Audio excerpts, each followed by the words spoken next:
Gadwal MLA బండ్ల కృష్ణమోహన్ రెడ్డికి speaker నోటీసులు ఇచ్చారు. దీని గురించి మరింత సమాచారం మా సీనియర్ కరెస్పాండెంట్ శ్రీనివాస్ అందిస్తారు. శ్రీనివాస్, చెప్పండి. బండ్ల కృష్ణమోహన్ రెడ్డికి స్పీకర్ నోటీసులు ఇచ్చినట్టు తెలుస్తుంది. ఇది పార్టీ ఫిరాయించిన ఆరోపణల నేపథ్యంలో స్పీకర్ నోటీసులు జారీ చేశారు.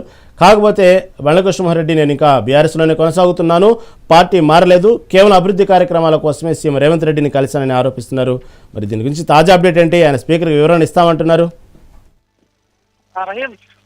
పార్టీ ఫిరాయించినటువంటి 10 మంది ఎమ్మెల్యేలకు సంబంధించి కూడా స్పీకర్ కార్యాచరణ చేపట్టారు. ఎందుకంటే ఇప్పటికే సుప్రీంకోర్టు కూడా స్పీకర్ కి సూచించింది, ఆ ఎమ్మెల్యేలపై ఏదో ఒక నిర్ణయం తీసుకున్నట్టు కూడా సూచించింది.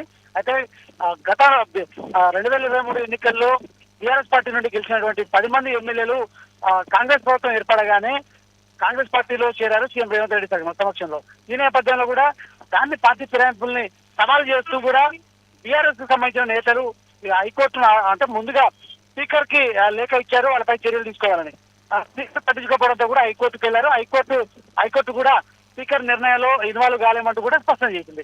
ఈ క్రమంలో కూడా సుప్రీంకోర్టుకు వెళ్లారు. సుప్రీంకోర్టు స్పీకర్ అంటే స్పీకర్ కి సంబంధించిన నిర్ణయాల్లో ఇన్వాల్వ్ కాలేము, కానీ వీరంత త్వరలో నిర్ణయం తీసుకోండి అంటూ కూడా స్పీకర్ ని సూచించిన నేపథ్యంలో కూడా స్పీకర్ ఇప్పటికే అంటే నోటీసులు కూడా జారీ చేస్తున్నారు. ఈ క్రమంలో కూడా గద్వాల ఎమ్మెల్యే బండ్ల కృష్ణమోహన్ రెడ్డికి, అదేవిధంగా మరో కొంతమంది ఎమ్మెల్యేలకు కూడా నోటీసులు జారీ చేసి దీనికి సమాధానం అంటే బీఆర్ఎస్ నేతలు చేసినటువంటి ఫిర్యాదుపై కూడా సమాధానం చెప్పాలంటూ, వివరణ ఇవ్వాలంటూ కూడా నోటీసులు జారీ చేశారు.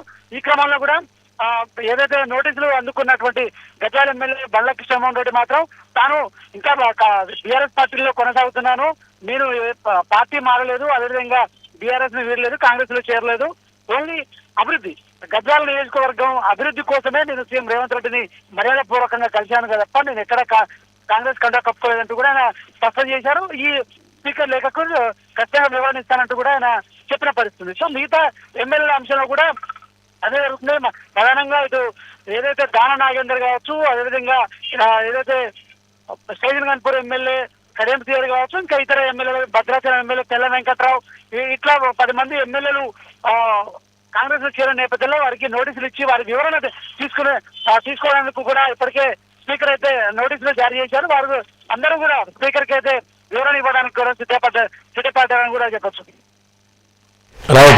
Right, thank you for update.